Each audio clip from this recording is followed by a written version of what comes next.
Hello everyone, a very good morning to all of you. Today is 5th of June and I welcome you all to the Hindu newspaper analysis discussion.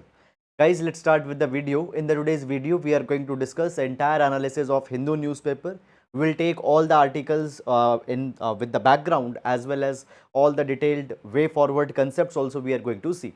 And I would like to tell you that you can download the synoptic notes of this entire session from our Telegram channel. Link for Telegram channel is given in description box in YouTube. Now, first of all, let's start and first of all, let's see overview of newspaper so that we can understand that which articles are actually important for the today's newspaper. So here we have the Delhi edition and the first article, Railway Board alleges signaling interference seeks CBI probe. So recently guys, we have seen that the three trains accident, a collision happened in Odisha and there are 288 death toll that has happened. Okay, so there is one article with respect to the KVACH system also, which might have prevented the collision. So that is something we are going to see. Okay, then further moving on guys, after that we have the advertisements and all such kind of a things, not important for the examination. In regional section, largely we have the regional issues, etc. And then a lot of advertisements, fine. So no need to go too much in detail. Here we have one article on the Shannon power project, fine, the controversy that might erupt, the rivalry, that issue, confrontation that might erupt between the Himachal Pradesh and Punjab over this project. Will take what it is. Then further moving on guys, after that again the advertisements and all such kind of things have been given. So directly we reach to editorial section. Now in editorial, the first article talks about citizen activism that is missing from the wrestling ring. We'll see this particular article guys with respect to the examination as what it is containing. Then further moving on, okay, the court should be wary of incremental steps to alter status of place of worship. So Gyan Vapi mosque issue, okay, basically is thing going on. Now basically guys, the article doesn't contains much of the academic substance with respect to the exam point of view. So please, I will not suggest you to go too much in detail here. Then the Delhi ordinance is an unabashed power grab. We'll see this particular article with respect to the examination. Spare the rod and change the law. Now, this is a very important article with respect to the generic medicines in India, why doctors are not prescribing them. We'll see a very good article. Fine, we'll take it up. A model lab for secular governance. Okay, so basically, guys, the political ideologies of the political parties with respect to the religion in the state of Karnataka are being discussed. The article has a political tone. So therefore not important for the exam because such kind of things are not asked. Fine. Then moving on guys in this particular direction, coming to text and context, understanding the KVACH system, important article for exam, we'll take it up. Then further, why does North Korea want a spy satellite? We'll see this particular article also with respect to the examination. Then guys, it is a keyword article. So basically the article is talking about the works of the different authors, Axel Honneth's Reification, Andrew Fenberg's paper is being discussed. Okay, so different then we have the um, uh, uh, George Lucas's paper is there. So basically guys, the article is talking about the concept of reification, this concept of reification. Now what, fine, so understand this particular thing guys.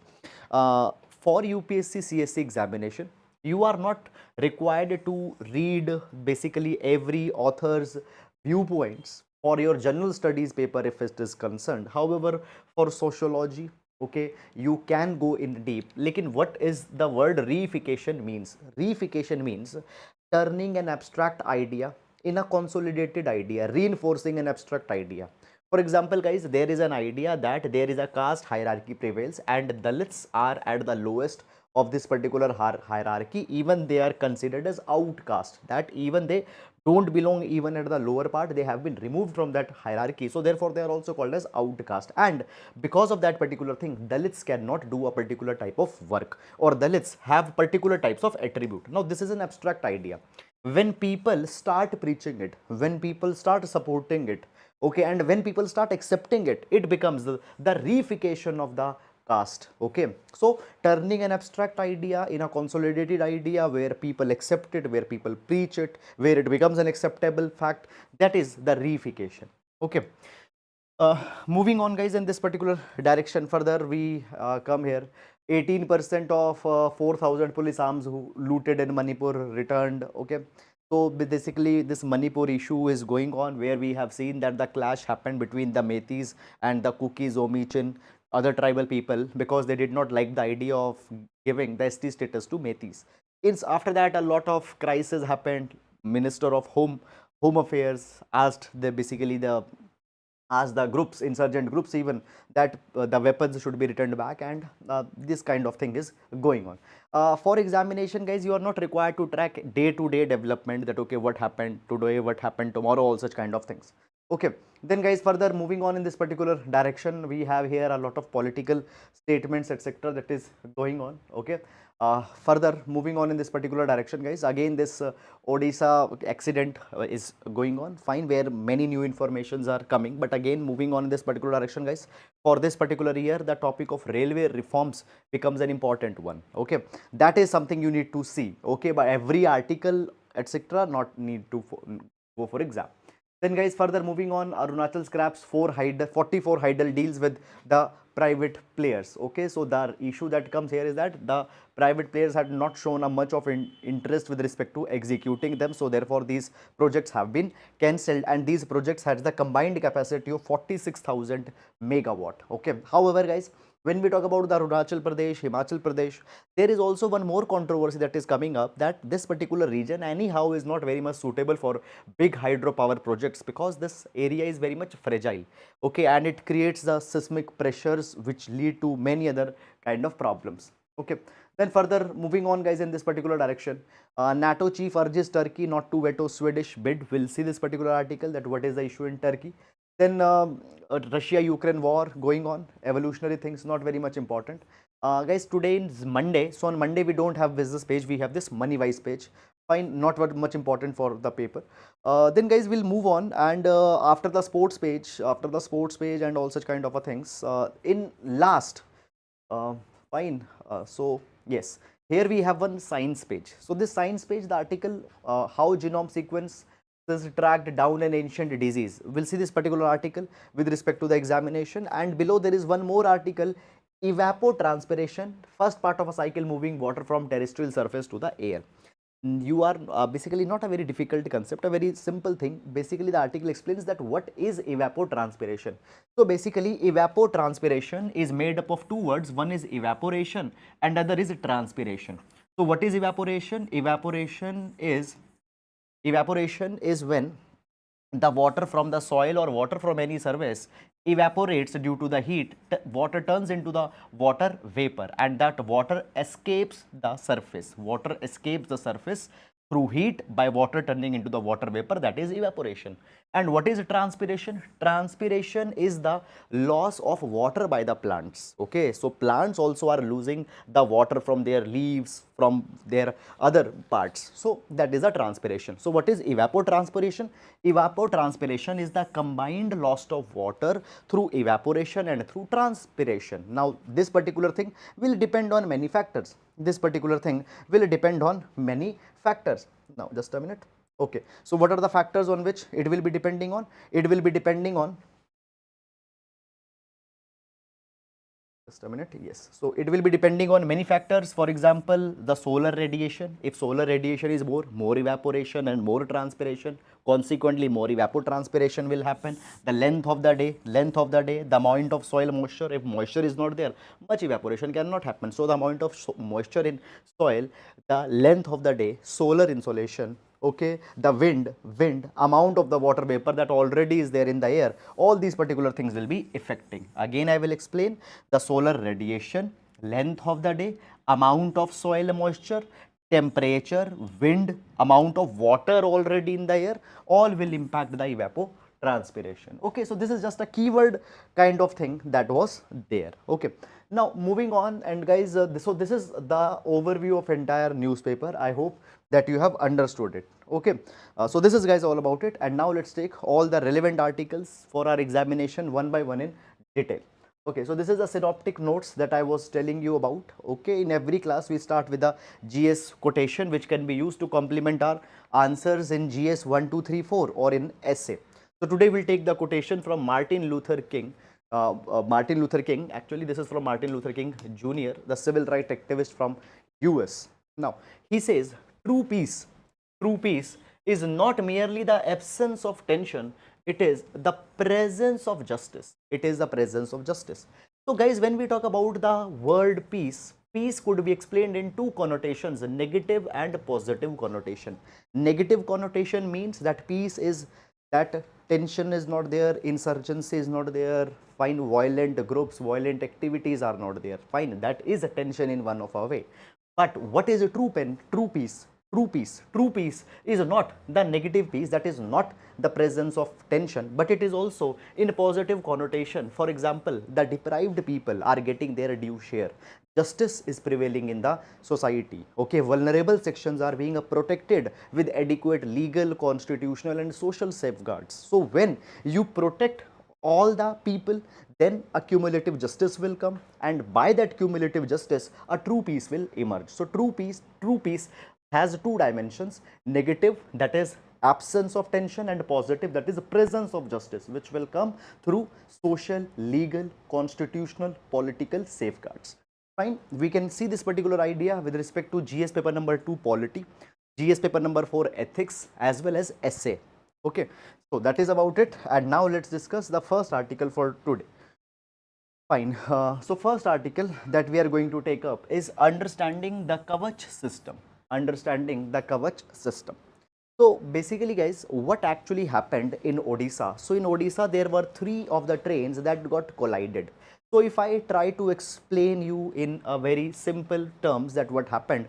So basically this was one track. Okay, this is one track. This is another track. This is another track. Okay, now there is an intersection here. Just a minute. Fine. So there is an intersection here.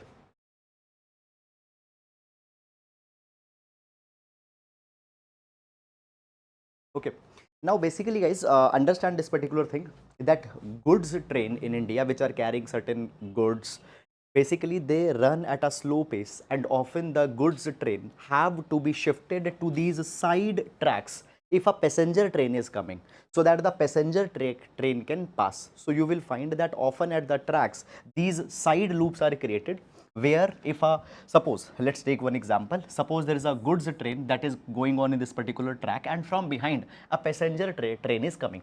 Now this goods train will be traveling at a very slow pace, so even the passenger train behind this goods train, it will get late. So this goods train will come here, will stand here for a while, this passenger train will pass from here, and when the passenger train has passed, the goods train will again come on this particular track and will continue this particular journey.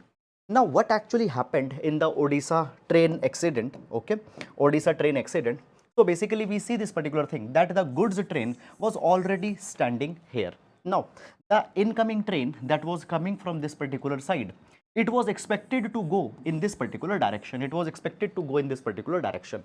But the diversion loop which changes the tracks of this particular train, it was situated in a wrong direction. Now we don't know whether it was a human error, whether it was a deliberate sabotage or anything. For that particular thing, CBI inquiry has been constituted. So what happened, this train was expected to go like this, but this particular train turned here, and as it turned here, it got collided in this particular goods train.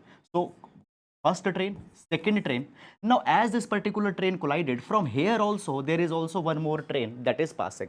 Now what happened, this particular train passed, but the last 2 coaches of this particular train, it got collided with this particular train, because as this train collided, the bogies or the coaches of this particular train got derailed, and those derailed coaches, they impacted the last 2 coaches of this particular train. So these 3 trains collided, and up till now the government data is that nearly 288 people have died, but according to some unofficial data, the number is much more than that. Okay, now basically the trains here which collided, they were not fitted with the KVACH system. They are not fitted with the KVACH system. Now basically what is this KVACH?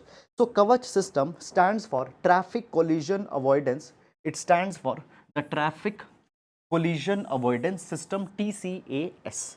traffic collision avoidance system. Now basically this particular system, how it works, we are going to understand that one by one.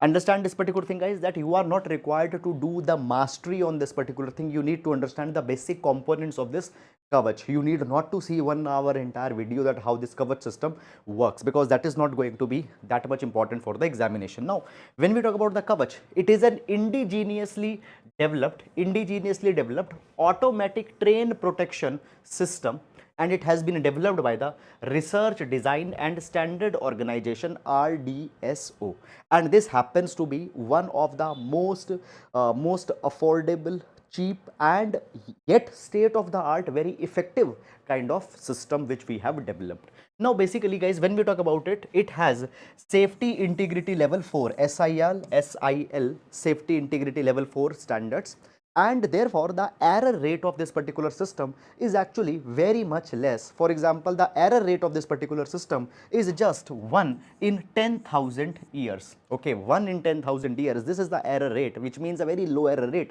So this KVACH system is very protective, very effective. Okay, fine. Now let's understand that what are the constituents of this KVACH system. Now first of all, guys, suppose now basically we see this particular thing. Suppose a train is going on, and then there are the signals. Suppose there is a crossing, or there is a station. Okay, so basically there is a signal. Now if a signal is red, automatically the train's brake will be applied. Okay, automatically the train's brake will be applied. Then it also monitors the speed of the train. So if a speed is going beyond a particular train, if the speed of a train is going beyond a particular threshold, and if the driver is not able to control the train as per the speed restriction, suppose the speed was 100 kilometer and it is going at 130, 140, then automatically again the brakes will be applied. Okay, then guys, third thing what will happen, suppose there is one particular track and a train is coming from this direction and another train is coming from this particular direction, and if both of the trains are fitted with the KVACH system, then what can happen? The trains can communicate with each other. And if they are coming head on, then what can happen? The KVACH system will automatically apply the brakes in both of the trains and the collision will be averted. Okay, so if the two locomotives and if they both of them have a functional KVACH system, if they come in front of each other, the brake will apply. And thirdly, it also relays SOS. Okay, it also relays SOS message in emergency situation. If an accident has happened, if some another kind of an issue had happened, it will give the immediate notification. Is it clear or not? Now when we talk about this train collision avoidance system, fine, what happens? It is equipped on board. Basically there will be transmission towers that will be there.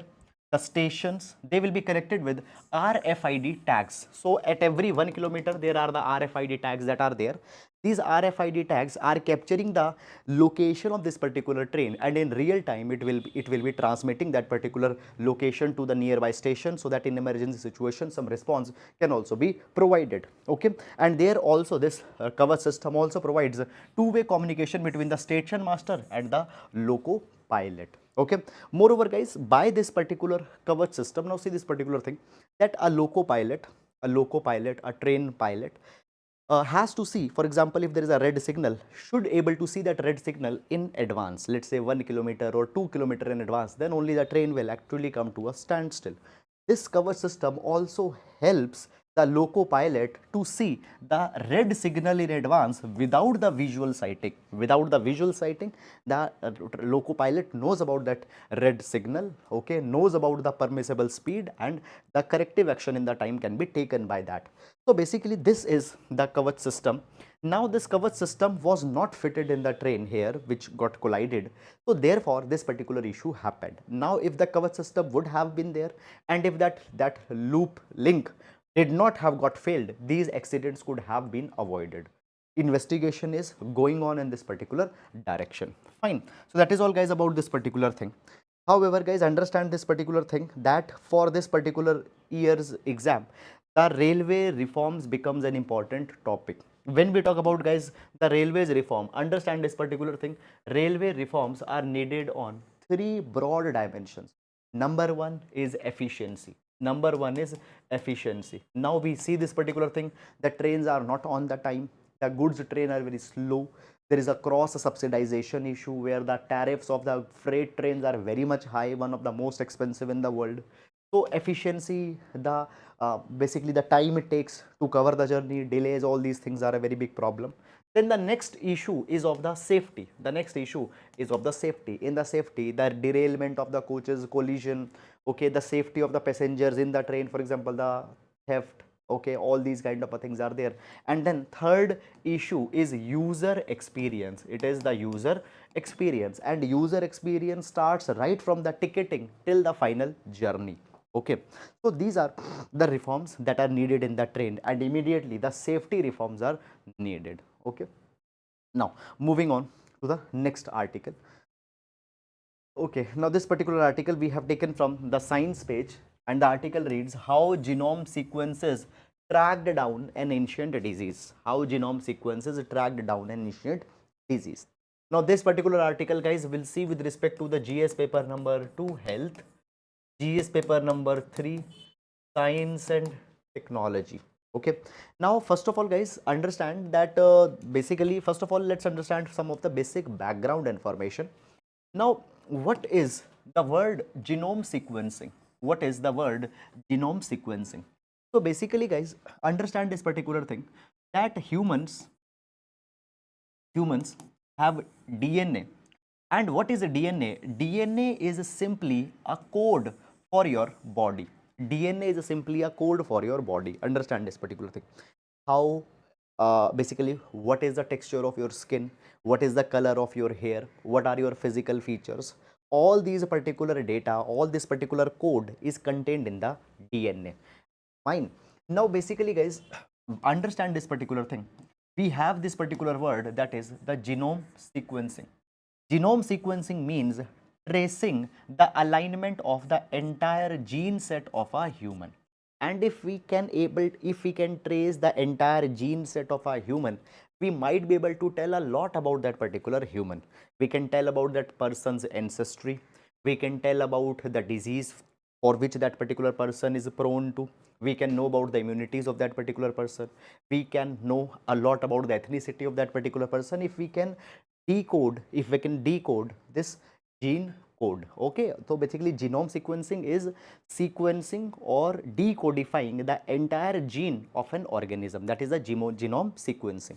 Now the genome sequencing has become very much democratic. It has been democratized. Democratized means now the technology has been made available to most of the countries, most of the scientific organizations in the world can do the genome sequencing. Now basically what is happening, the scientists, when they are finding the old tombs, when they are finding the old skeletons, okay, the old human remains, what they are doing, they are trying to extract their DNA. And after extracting their DNA, they are running the genome sequencing on their DNA.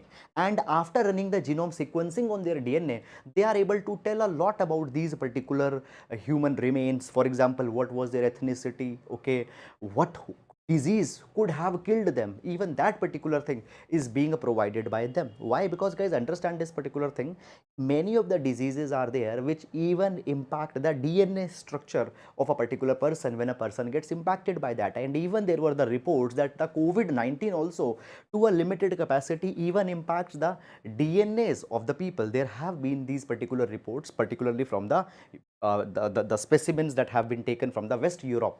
Fine. Now moving on in this particular direction. So the article is actually giving one instance, that is the instance of the Black Death or the Great Plague. Now the Black Death or the Great Plague was it was a kind of a pandemic that came in the 14th century, and it was a deadliest epidemic. Okay, it was a deadliest epidemic. Why? Because it is said that at that point of a time 40 to 50% of the population of the some major cities, it was completely wiped because of this Black Death or the Great Plague. Okay, so this was a deadliest epidemic of that particular place. Now what is this Black Death? So Black Death, oh sorry, what is the plague? So the Black Death was caused by this bacterium, that is Yersinia pestis. It was It was caused by the Yersinia pestis, which is a bacterium. Now, this particular bacterium could have infected the humans by two mechanisms. Number one, either by the fleas, either by through the fleas or through the human contact, through the human contact. Now, what are fleas? Fleas are the small insects which might become the vector of a disease, and if these insects bite you, then you also get that particular disease which this insect is carrying. So, the fleas or through human contact, this Yersinia pestis bacterium got spread in the people, and because of that, this plague, the plague infections happened. Now, it is being said that in the case of this great plague of 14th century, the reason is a human to human transmission of this particular bacterium, that is Yersinia pestis. Now, when we talk about, guys, plague, today plague is treatable. Also, the vaccine for the plague today is available. So, therefore, that much fatalities and that much cases are not coming. But India also has seen quite a number of plagues. For example, in 1896, there was a plague of Bombay. Then in Karnataka, there was a plague in 1966, Surat plague of 1994. And then there was a plague in 2004 in Uttarakhand. Okay. Now, basically, guys, the article is talking about that as this plague came in 14th century in Europe, which was, you can say, around 600 years back. Basically, guys, there the scientists, they have carried the genome sequencing of the human remains from a very from long back. For example, they have found that this plague was even prevalent during the late Neolithic early Bronze Age. So, during this late Neolithic early Bronze Age period also, the plague was there. How they know this particular thing? By carrying the genome sequencing of the skeletons that have been found from this particular period. Now, late Neolithic early Bronze Age prevailed 5000 to 500 years before the present times. Okay, 5000 to 2500 years before the present time. So, somewhere around 2500 BC. Okay, this particular Neolithic early Bronze Age period was there. Now, guys, understand this particular thing, that these plagues or these epidemics had a huge potential to change the social, economic, cultural structures of the society. Okay, for example, as the working class, as the workers, as the people will die, find the children, the women, they might become destitutes. Okay, the social, basically there will be the social crisis that might come, economic crisis that might come. Okay, even the cultural changes also come. Such particular type of a people will be considered as a super spread of that particular disease, and against those particular people, discriminations and all such kind of a things will be carried on. Now, guys, moving on, basically we have seen this thing, that the advent of genome sequencing has allowed scientists to trace the trail of the infectious diseases, okay, and understand this thing through the deep sequencing. Now, what is deep sequencing? Basically, deep sequencing is sequencing the genomic material multiple times to retrieve even if there is a small DNA that is there. Now, suppose we have found a bone. Now, DNA degrades over a period of time. So, sequencing again and again that specimen to find even a small piece of fragment of DNA, that is the deep sequencing. So, that deep sequencing is also helping. Now, basically, guys, deep sequencing and actually genome sequencing can help us to know a lot of things. For example, I will show you one thing. Okay, now, guys, see this particular thing.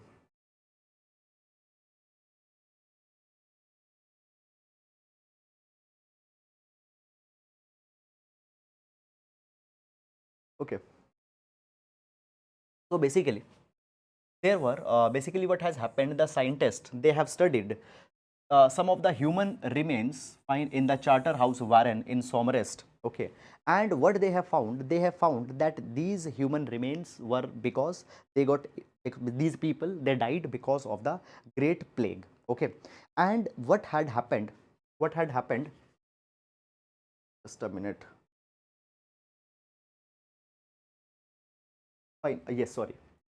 So, basically what has happened, there were some of the specimens that have been sequenced by the scientists, and they found this particular thing, that in the people, in their DNA, they did not find the gene YMT, that is the Yersinia murine toxin. Now, this particular gene is needed for the bacterium's transmission through fleas. So, so basically the specimens in this particular case find they were not got infected through the fleas. Okay, so basically what the article is talking about, the article, now understand this thing, you are not required to go too much in detail in this particular thing, that okay, there some skeletons were found, how they got infected, there some skeletons were found, how they got infected, but by studying their DNA, it can even be told that how they got infected, what disease they got infected. So by this particular thing, what can happen, we can understand the disease better, we can understand this particular disease better, we can also know a lot of things, the molecular characterization, we can know the virulence, how probable a particular class of people is susceptible to a particular disease, we can know a lot about the evolution of a disease, the adaptation of the population with respect to the disease, we can know a lot of things about them. Okay, now guys, understand this thing, that these genome sequencing is now being taken up not only in the humans but also are being taken up in the animal. So we can better understand the animal disease also, because animal disease many number of times they have the potency to impact the humans also. Now everywhere the world is talking about the concept of the One Health. What is this One Health concept? Now understand this particular thing. Human health is not an isolated thing, that okay, you just provide the antibiotics to human, you provide the better healthcare to the human, and the human health will be preserved. Human health is linked with the environment, it is linked with the health of the animal. So when environment, animal and human, when all three will be healthy, that is the One Health. So once all the three components health will lead to One Health and will lead to health of everyone. So if animals are diseased, it will lead to zoonotic diseases, it will lead to other diseases. So also we need to understand the disease, how they are impacting the animals as well, and for that particular thing, genome sequencing of the animals can also help a lot. So these are the potentials of the genome sequencing in this particular context.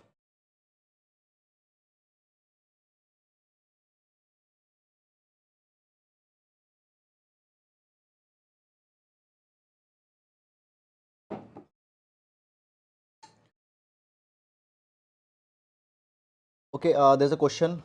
Sir, it is being said that the light was green, so would it be possible that KVACH didn't work at that time? Chirag, the report that are coming is that a train was not fitted with the KVACH system. Okay. Sir, can genome sequence tell about impact of climate change on human life? See, if it has changed the genetic structure, then we can tell. Sir, which subscription of the Hindu newspaper have you taken? Okay, dear, you can take anyone's. Okay, so please guys ask the questions which are relevant to this particular session. I insist, because I think that your time is even more important than me. Okay, moving on. Why does North Korea want spy satellites? Okay, why does North Korea want spy satellites? We'll see this particular article with respect to GS paper number 2. Now, basically, first of all, it's just there are a few things that we need to see here. So what has happened recently, the North Korea, they attempted to launch their spy satellite, military satellite, by the name of Malingyong 1. Okay, so Malingyong 1, if a question comes that this recently Malingyong 1 was in news, it is a satellite launched by which country? China, North Korea, South Korea, US. Okay, Vietnam, you need to remember it is North Korea. Now basically guys, what has happened, this North Korea was not successful to launch this particular satellite. Why? Because the rocket's engine and fuel system failed. Rocket's engine and the fuel system got failed. Now after this particular thing, as this particular operation got failed, South Korea, Japan, they issued emergency alerts to evacuate their people from the places, fine, where the, now second thing is that has come here is that the US, South Korea, Japan, they have taken the cognizance of this particular matter, and they are understanding that how the North Korea is developing their capabilities day by day and can even pose a greater threat to the stability and the security of this particular region. So there were the reports that the North Korea is having an active space program, and their space program is not for scientific purposes. Their space program is not to know the space better, rather it is for the missile program. Basically the North Korea, they want to get the real time warning about the incoming missiles. They also want to better maneuver their own missiles if they launch on some other country, and to help in enhancing that particular capability, they are running this particular space program. Now guys, when we talk about the North Korea, fine, North Korea also wants to deploy the spy satellites for advanced surveillance technology. Okay, they want to have the info about that entire region. Okay, the Korean peninsula and the region beyond that. The North Korea wants to have real-time information about the incoming threats in advance. So it wants this particular satellite. North Korea says that they will use it for preemptive military force whenever the situation is there. Now guys, why the North Korea have done this particular thing? It might be because of the US, which is giving the help to the South Korea. Now guys, understand this particular thing. What happened? Earlier, the USA announced this particular thing that they will be activating the US Space Forces Korea. US Space Forces Korea. Now this US Space Forces Korea, USA through their satellites will provide assistance, will provide information to the South Korea.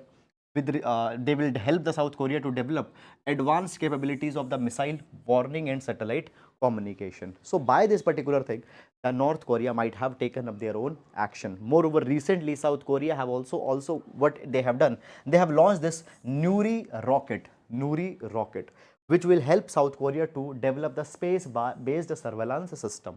So if South Korea will develop the space-based surveillance system, then North Korea might be at a disadvantage. So North Korea also wants to up their game, and therefore they were launching this Malingyong-1 spy satellite, which have got failed due to the failure in the rocket, due to fuel stage failure and all such kind of things. Okay, now moving on to the next particular article in this particular direction.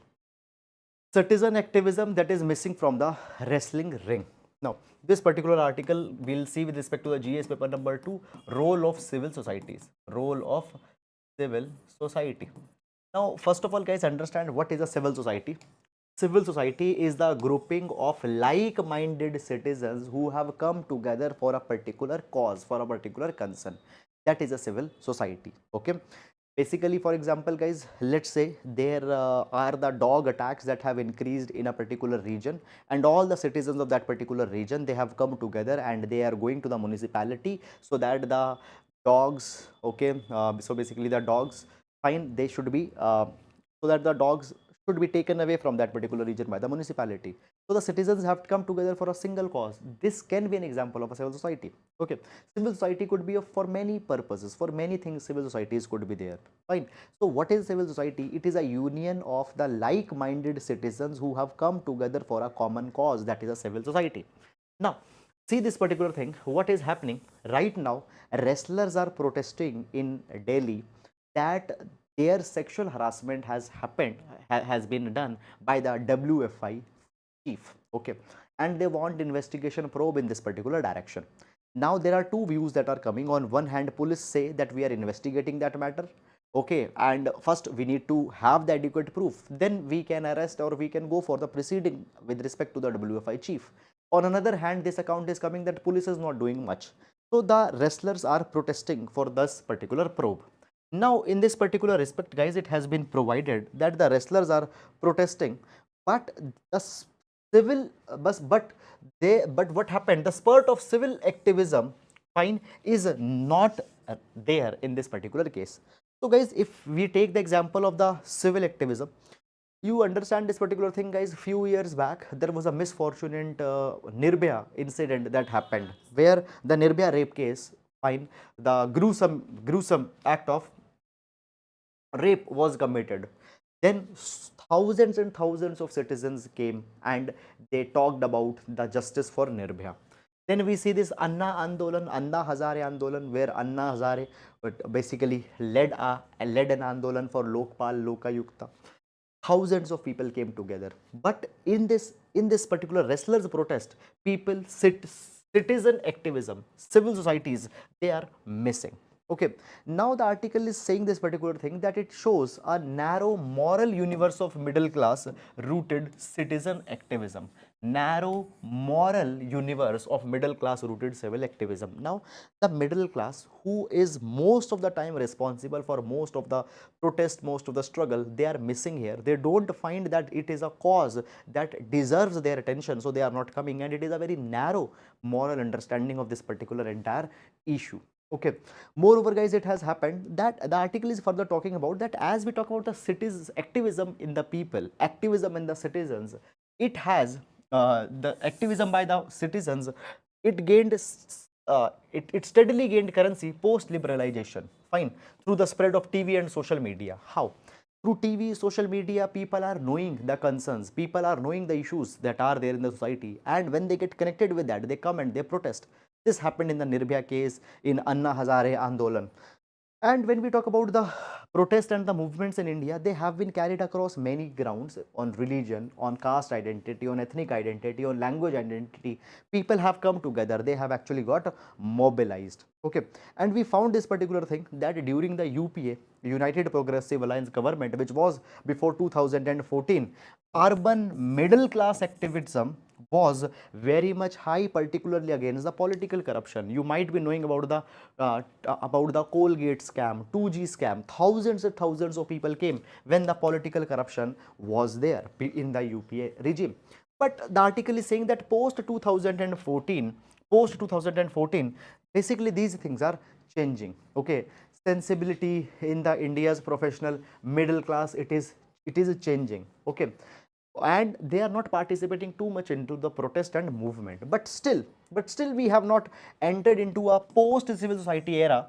There still exists a space for the popular mobilization, and we see this particular thing that into the case of the farmers, the political mobilizations happened. But right now, in the case of the wrestlers, people middle class are not connecting themselves with the cause. They are not connecting themselves with the cause, and therefore are not coming forward. Okay. Now, moving on, guys, in this particular direction to the next article. Spare the rod and change the law. Spare the rod and change the law. Now, what this particular guys article is talking about, a very good article. We'll take it with respect to the GS paper number 2, issues related to the health. GS paper number 2, issues related to the health. Now, before going on this particular article, let's understand some of the basic information, guys. Guys, there is a there see there are on one hand branded drugs, there are on one hand branded drugs, and on another hand there are generic drugs. Branded drugs are sold under a particular brand name. Okay, for example, crocin, for example, crocin. Okay, so guys, understand this particular thing, that when a particular drug is to be invented for a particular disease, there are two type of cost that are to be incurred. One is the cost of the salt that is being used in this particular drug, and other is research and development. Now, research and development is the major, a very big chunk of expenditure that is done while doing a drug discovery. And when a particular pharmaceutical company comes with a drug, in order to recover that R&D cost that they have incurred, this particular company is given a patent. It is given a patent that, for example, XYZ drug, this particular pharmaceutical company can only manufacture for 20 to 25 years, so that they can recover that R&D cost. Nobody else can make that drug. They will only make, fine. So therefore, they will be able to recover that particular cost over 20 to 25 years. So the patent is given. After the patent is expired, the formula of this particular drug, the chemical composition of this particular drug is made open, and other pharmaceutical companies, they can simply copy this particular formula and they can make that drugs. Now, those drugs are called as generic drugs. Now, guys, these generic drugs will be way cheap. These drugs will be way cheaper. Why? Because while making a drug, I told you, salt and R&D, two are the major expenditures. These companies, they have not done any R&D on that particular thing. Just they are bringing the desired different type of salt together and are making that particular drug. So these drugs are very much cheap. However, branded drug is being, right now, even after the patent has expired, it might be expensive, but the generic drugs are cheap. Now in India, guys, we see this particular thing, that out of pocket expenditure is way higher. Out of pocket expenditure in India right now stands around 58 to 59% according to the different reports. So many number of times, poor patients, they might not be able to afford these branded drugs. So therefore, doctors should prescribe to a patient generic drug wherever it is possible. But we find this particular thing, that doctors are often not prescribing the generic drugs to the patients. They are prescribing the branded drugs only. And in this particular direction, what has happened? So recently, So recently we see this particular thing, that Director General of Health Services have issued an order, have issued an order to the doctors in all the central government hospitals to prescribe only the generic medicine instead of the branded drugs. And if they will not prescribe the generic drugs, then there it has also been said that there will be the further action that will be taken up. Now, it is being said that why doctors don't prescribe the generic drug? It is because that doctors, they receive the heavy commission from the branded drug companies, and because the doctors are receiving the commission, they prescribe the branded drugs only, not the generic drug. So this particular nexus has been there, it is being said from a very long period of time. Okay, but the article is picking the finer aspects of this particular issue. They say that this is not the only issue. Apart from that, there are other issues that is also there. What are the other issues? Let's understand this particular thing. Okay. Basically, the article is saying this thing, that before issuing this particular order, the doctor have to write the name of the generic drugs. First of all, government should approach the doctors and should ask the doctors that why they are reluctant to write, prescriptions with the generic name. Why they are reluctant to write the generic names? Why they are not giving those names? Why they are referring the branded names? You should ask them. And the article is saying that if you will ask them, then government will need to understand this particular thing, that doctors simply do not trust the quality of the generic medicine. They don't trust the quality of the generic medicine. Now basically guys, when we talk about India, India has lagged behind in creating appropriate legal and scientific standard to provide guarantees to doctor on the interchangeability of a generic drug with the branded drug. Now guys, let's say this is a branded tablet, this is a branded tablet, and this is a generic tablet. Branded tablet, generic tablet. Now these branded tablet is, let's say, expensive. It is 100 rupees. Generic tablet is just, let's say, 5 rupees. We are saying that for a particular disease, rather than giving this particular tablet, give this generic tablet which is of 5 rupees. Okay, but is this tablet as effective as this branded tablet? Are there any tests that have been done? Is there any study that have been conducted on the efficacy of this particular generic tablet? In India, we don't have such kind of norms. When we talk about guys the USA, in USA there are the standards, there are the studies that are done on the generic drugs also, and their efficiency is told to the doctors, and then doctor get a confidence that yes, we can recommend that particular drug. Now, basically guys, when we talk about the USA, in 1977, USA came out with the law that all the generic drugs, they are to be tested on human volunteers so that they can know the bioavailability rate. What is bioavailability rate? Bioavailability means how much time the drug will take to dissolve in the bloodstream. That is the bioavailability. So bioavailability of a drug is measured in the case of the generic drugs. Okay. Now, the bioavailability of a generic drug and the of the branded drug can be different, because the generic drug manufacturers sometimes can use the substitutes of some of the expensive salt. So bioavailability can be impacted. So generic drugs are also to be again tested on the human volunteers. Okay. Then further guys, the bioequivalence also needed to be seen. What is bioequivalence? That suppose this is a branded tablet, this is a generic tablet. Can you change it for the branded and the results will be same? That particular thing is measured through the bioequivalence. Now guys, when we talk about the bioequivalence in the context of India, we came out with the bioequivalence norms in 2017. Okay, in 2017, and only the drugs that are coming in the market after 2017, they are to be tested for the bioequivalence. What about the drugs which came pre 2017 in the market, pre 2017 into the market? Now understand this particular thing. Drugs Technical Advisory Board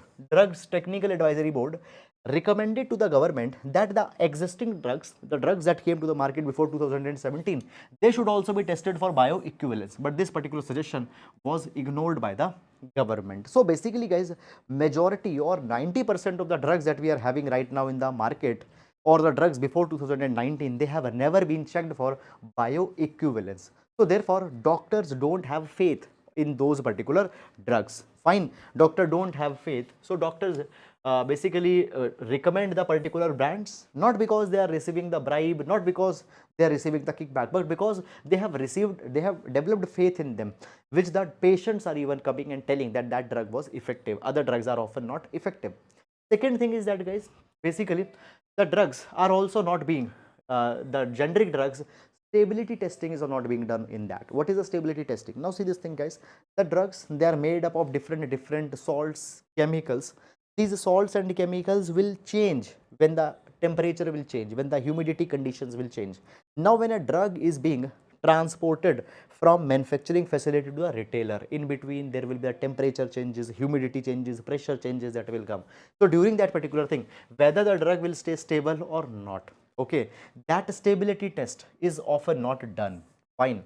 So because of these particular thing, guys, often the generic drugs might not be that much effective as of the branded drugs, and therefore often doctors are not recommending that particular thing. Clear? So basically, guys, these things can be checked if we come out with a mandatory stability testing, mandatory bioavailability testing.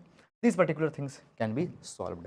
So this is, guys, in the context of India, that why doctors not recommending it and how these particular things can be solved.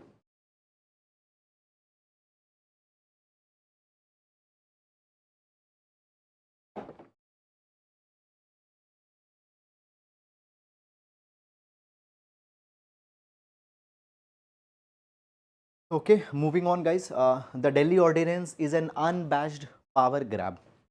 Okay. Now this particular issue, guys, we'll see with respect to the GS paper number 2 issues related to the polity. GS paper number 2 issues related to the polity. By the way, this particular issue, guys, we have discussed multiple number of times. Fine. But let's say again the topic has come, let's discuss it. But first of all, before going in this particular article, you need to understand the basic information, and then we'll go in this particular article. So basically, guys, the story number one, what happened? There was a contention that developed between the elected Delhi government and the office of the lieutenant governor and central government. So lieutenant governor and central government's office. So elected Delhi government, Aam Aadmi Party, and lieutenant governor and central government, a dispute developed that who will control the bureaucrats in Delhi. Now understand this thing, guys. Every department, be it the PWD, be it the irrigation department, every department is controlled by a civil servant. Okay, and if now who will control the civil servant, by which it means who will control entirely that particular department. So on bureaucrats, who will have the control? Elected Delhi government or the lieutenant governor, that is the central government. Now this particular matter reached to the Supreme Court. And Supreme Court ruled in the favor of the Delhi government, that it is the Delhi government who will control the posting transfers of the civil servants, bureaucrats. This is something that happened. The judgment came just last month in 2023. Now in order to rule the Supreme Court ruling, central government came out with an ordinance through the president under Article 123. And by this particular ordinance, what central government provided? Fine. So Justice D.Y. Chandrachud said that Delhi government has the power to control the services. And what happened? The central government came out with an ordinance and they created National Capital Civil Service Authority. This National Capital Civil Service Authority, it was a body made by this ordinance, and this body consisted, number 1, Chief Minister, number 2, Chief Secretary, Principal Secretary of Home. These 3 people will decide the matters with respect to the bureaucrats and civil servant.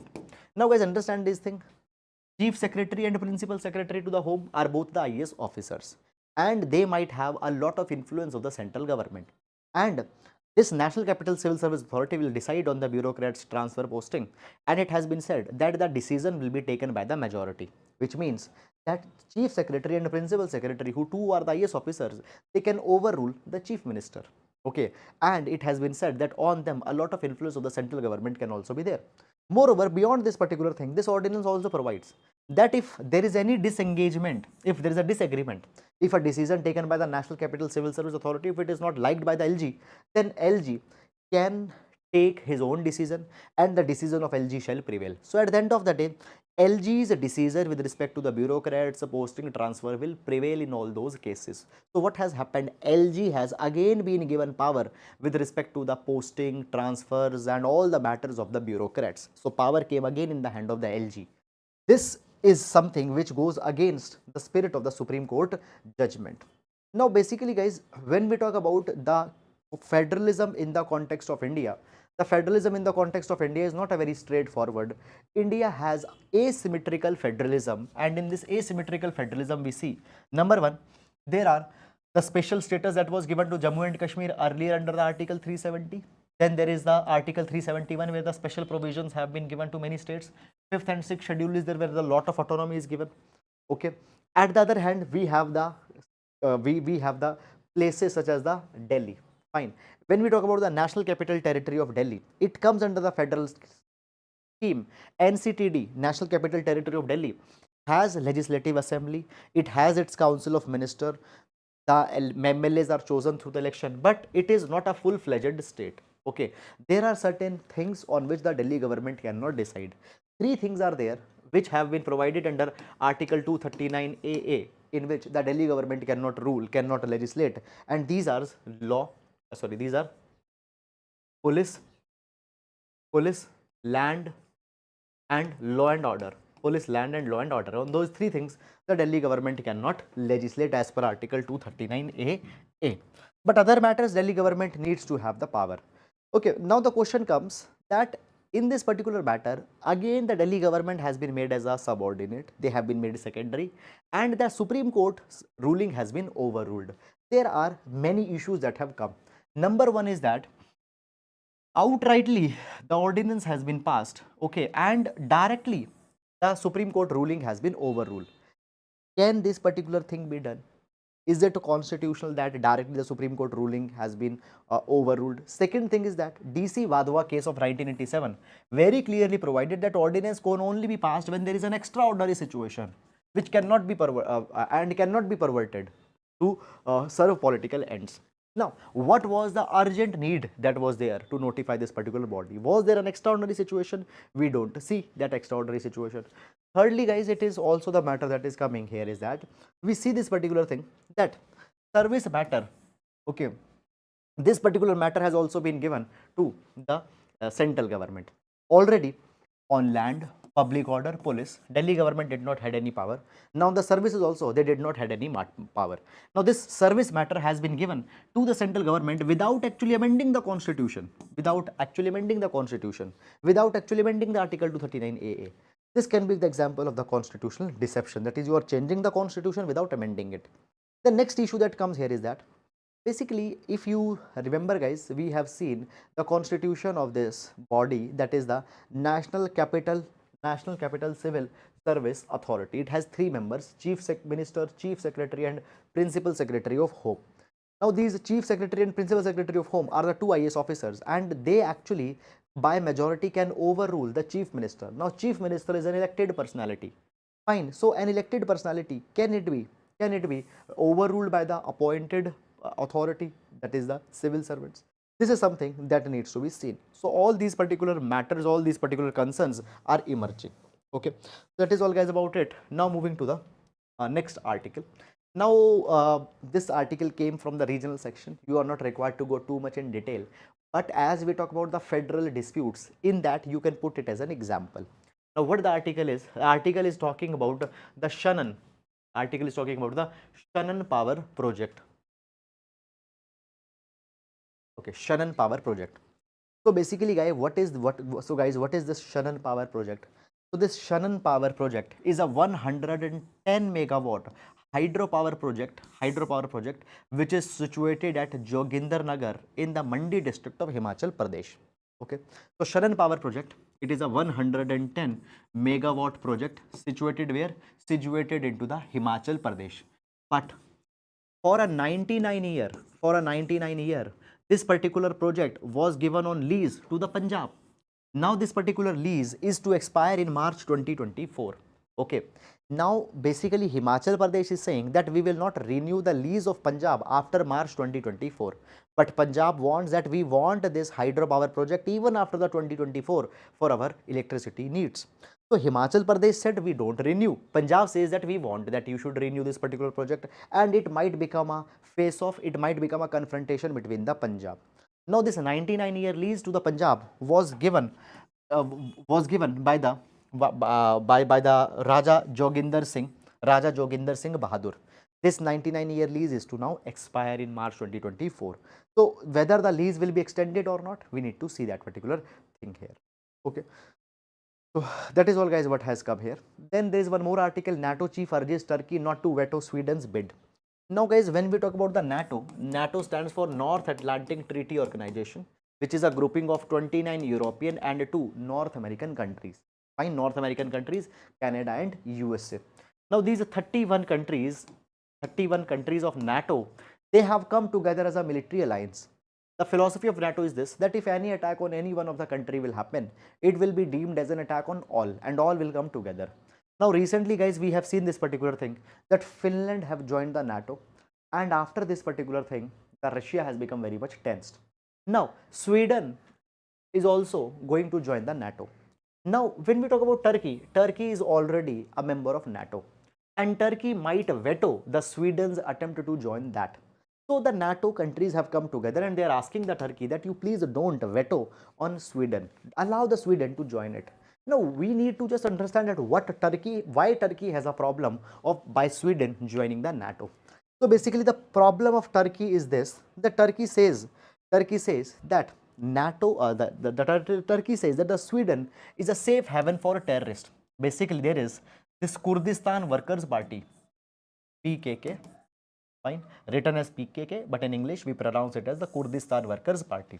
Now Kurdistan Workers Party is a blacklisted organization by Turkey, okay, but Turkey says that still the people aligned with this Kurdistan Workers Party, they have been accommodated, they have been given safe haven in the Sweden. Sweden says that we are taking a lot of step to ensure that the Kurdistan working party and the Turkey's concerns are taken in account. But Turkey says that much has not been done by the Sweden, and therefore they are not happy with the Sweden and don't want Sweden to join the NATO. Okay, so this is the issue that has come here. Okay, guys. Okay, so what is the question here?